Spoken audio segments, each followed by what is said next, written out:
Okay, here's the cat forklift, gp35 we were talking about, the 7,000 pound lift.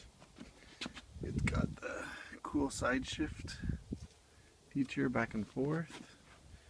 Show you the cylinders. You look down here by the seals, it's all really dry and clean. Show you this one over here. No seeping at all. Show you the other side too.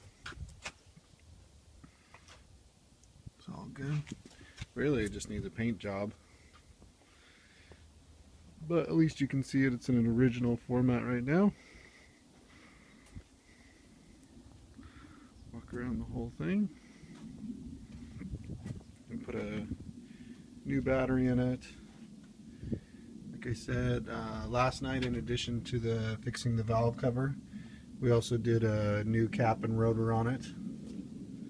So it should be real good. Just thought we'd do that before we send it off.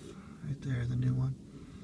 Okay, needs just a pressure wash, maybe a paint job if you want to do that. And on the next video, I will be driving it around. Oh, actually, you know what? I'll start it for you right now so you can see a cold start.